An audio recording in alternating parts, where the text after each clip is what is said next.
اگر دعا میں حسین مظلوم کا واسطہ دے دیا جائے، کیونکہ بعض مورخین نے لکھا ہے کہ پہلی سفر کو سیدانیوں کا قافلہ ملک شام میں داخل ہوا، تو کل کی جو مجلس ہوگی 20ویں کی مجلس، اور وہ شب پہلی سفر ہوگی، وہاں پہ یہ مصائب شام کی آئیں گے تو کوفے کے مصائب آخری منزل میں۔ اور اگر دعا میں آپ حسین مظلوم کے ساتھ حسین کے اس گھرانے کا واسطہ دے دیں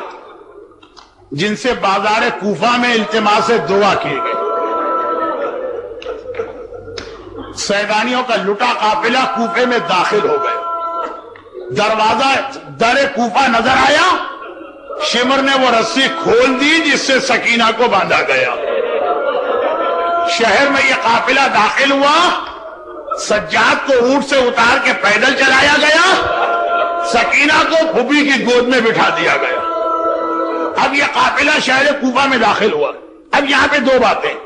عمر سعد کو جلدی ہے دربار میں جائے اور انعام لے، وہ چاہتا ہے جلدی سے یہ قافلہ دربار میں یعنی دارالامارہ میں پہنچے۔ ابن زیاد کہتا ہے کہ رک جاؤ، ابھی میرے دربار میں نہ آنا، بازار کوفہ میں قافلہ روک دو۔ اور اس کی دو وجوہات، پہلی وجہ بتاتا ہے میرے دربار کی ڈیکوریشن اور سجاوٹ ابھی نامکمل،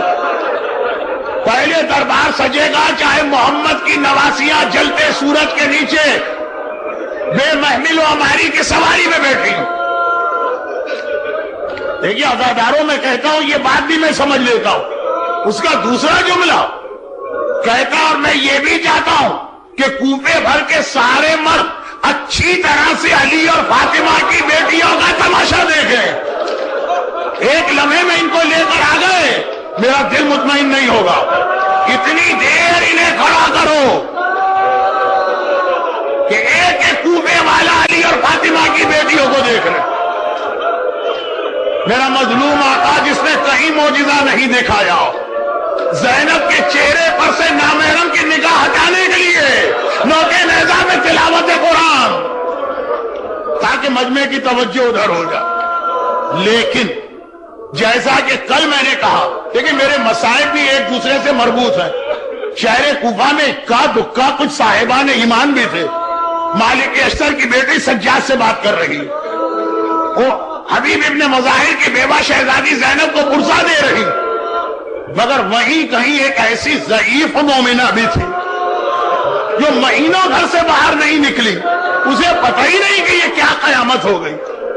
حکم حاکم آیا، کل ہر عورت مکان کی چھت پہ بیٹھے تو وہ بھی آ کے بیٹھ گئی، اور جب یہ قافلہ حبیب ابن مظاہر کے مکان سے آگے بڑھ کر بازار میں رکا تو اس کی نگاہ پڑی، جو سواری بالکل میری چھت سے ملی ہوئی ہے، ایک ضعیف بی بی سفید بالوں سے چہرہ چھپائے ہیں،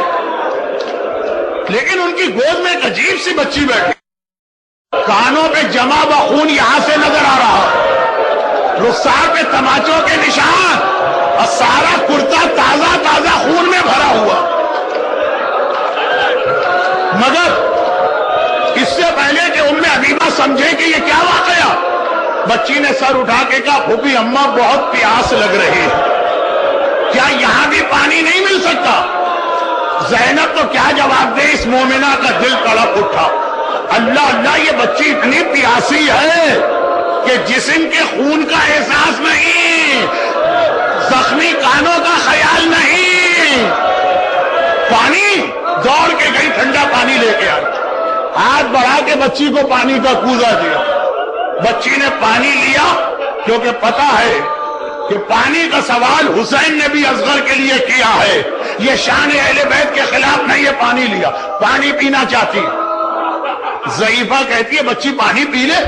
پھر میرے حق میں دو دعائیں کرنا، کیونکہ خدا تم جیسے یتیموں اور قیدیوں کی دعا کو بہت جلد قبول کرتا ہے۔ بچی بہت چھوٹی ہے مگر مشکل کشا کی پوتی ہے، جیسے ہی سنا اس مومنہ کی بھی حاجت ہے، ٹھوٹوں کے قریب ٹھنڈا پانی آیا تھا، ہٹا دیا، بتا تیری دعائیں کیا ہے، پہلے تیری دعا، پھر سکینہ اپنی حاجت پوری کرے۔ کہا میری دعا تو ایک ہی تھی، تجھے دیکھ کر ایک دوسری دعا بھی دماغ میں آئی، دعا کر خدا میرے بچوں کو تیری طرح یتیم و قیدی نہ بنائے۔ اللہ اللہ، سکینہ نے ننھے ننھے ہاتھ جوڑے، خدا بندہ میرے بابا کے کٹے سر کا واسطہ، میرے چچا عباس کے کٹے ہوئے بازوؤں کا واسطہ، جو یتیمی اور اسیری سکینہ پر آئی ہے، مومنہ کے بچے اس سے محفوظ رہے۔ ہاں، اب تیری دوسری اور اصل دعا کیا؟ کہا بس اب ایک ہی دعا، بہت بوڑھی ہو گئی، زندگی کا بھروسہ نہیں، مرنے سے پہلے ایک بار خدا مجھے مدینے کی زیارت کا موقع دے۔ سکینہ تو دعا کرنے لگی، زینب نے دشمنوں کے شہر میں اپنے شہر کا نام سنا، چونک کے سر اٹھایا، اے ضعیفہ مدینہ کیوں جانا چاہتی؟ کہا مدینہ میرے آقا علی کا شہر ہے، میری شہزادی فاطمہ کا وطن ہے۔ زینب نے فرمایا لیکن اب نہ علی ہے نہ فاطمہ۔ وہ مومنہ کہتی ہے تو کیا ہوا، علی کا بیٹا میرا آقا حسین تو ہے، فاطمہ کی بیٹی میری شہزادی زینب تو ہے،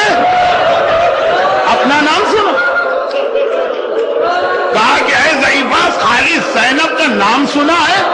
کہ زینب کو پہچانتی بھی ہے؟ ام حبیبہ بڑے فخر کے ساتھ کہتی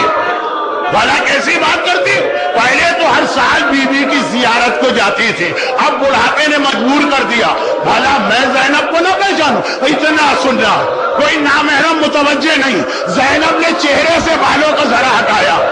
اے ام حبیبہ دیکھ کے پہچان، میں فاطمہ کی بیٹی زینب تیرے شہر میں آئی ہوں۔ بخاری ایک جملہ، مسائل ختم، ایک جملہ۔ ام حبیبہ نے زینب کو دیکھا، تڑپ کے کہا شہزادی آپ کی چادر چھن گئی، آپ کے بازو میں رسی بن گئی، میرا آقا عباس کہاں چلا گیا؟ عباس کی بہن کے بازو میں رسی،